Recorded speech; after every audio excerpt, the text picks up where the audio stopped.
அஸ்ஸலாமு அலைக்கும். Welcome to simple cooking. இன்றைக்கி நம்ம கறி குழம்பு தாங்க செய்ய போகிறோம். வாங்க எப்படி ரொம்பவே டேஸ்ட்டாக செய்யுதுன்னு பார்க்கலாம். நான் கறி குழம்பு செய்கிறதுக்கு 1/2 கிலோ கறி எடுத்துக்கிட்டேங்க. அதை எலும்போடு எடுத்துக்கிட்டேன். எலும்போட குழம்பு வச்சாக்கா ரொம்பவே டேஸ்ட்டாக இருக்கும். அதனால் நான் எலும்போட 1/2 கிலோ கறி எடுத்துக்கிட்டு நல்லா க்ளீன் பண்ணி கழுவி எடுத்துக்கிட்டேங்க. எந்த கறியாக இருந்தாலும் எடுத்துக்கலாம். பீஃபு, மட்டன் எதுவாக இருந்தாலும் எடுத்துக்கலாங்க. இப்போ நான் 2 பெரிய சைஸ் வெங்காயம், 2 தக்காளி நல்லா கட் பண்ணி எடுத்துக்கிட்டேங்க. கூடவே புதினா மல்லி ஒரு கைப்பிடி அளவு கட் பண்ணி வச்சுக்கலாம்.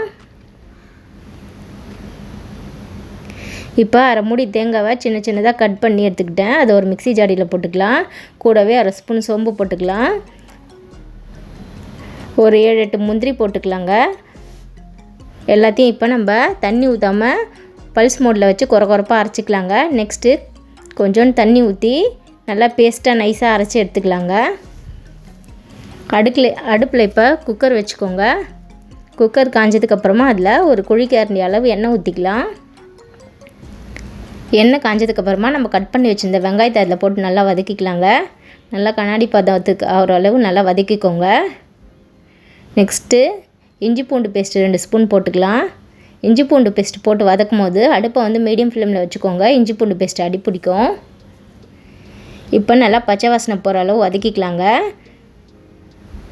நல்லா வதங்கினதுக்கப்புறமா நம்ம கட் பண்ணி வச்சுருந்த தக்காளி அதில் போட்டு வதக்கிக்கலாம்.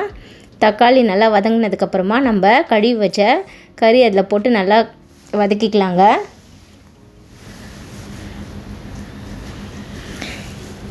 எல்லாம் நல்லா போட்டு வதங்கினதுக்கப்புறமா நம்ம கூடவே 1/4 ஸ்பூன் மஞ்சள் தூள் போட்டுக்கலாம்.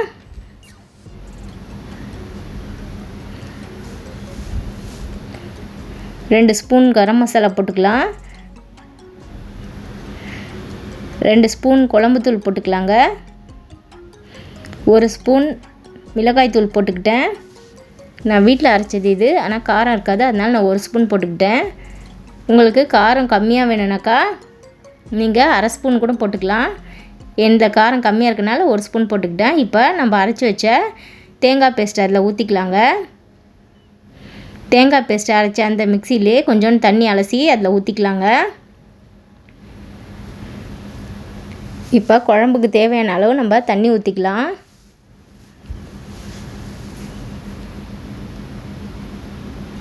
எல்லாத்தையும் நல்லா கிண்டி விட்டுக்கலாங்க.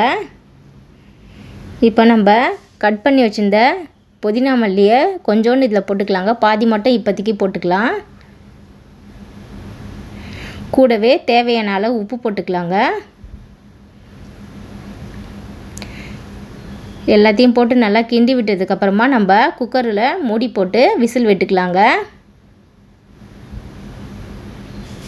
ஒரு 7 விசில் ஹை ஃப்ளேம்லேயும் 3 விசில் லோ ஃப்ளேம்லேயும் விட்டுக்கோங்க.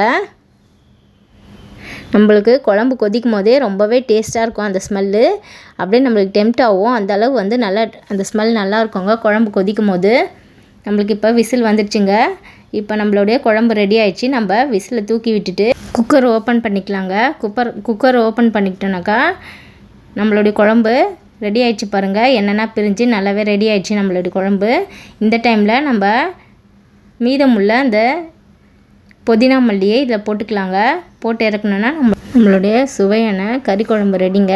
இதை வீட்டில் ட்ரை பண்ணி பாருங்கள். இந்த வீடியோ உங்களுக்கு பிடிச்சிருந்தாக்கா மறக்காமல் லைக் பண்ணுங்கள், ஷேர் பண்ணுங்கள், கமெண்ட் பண்ணுங்கள்.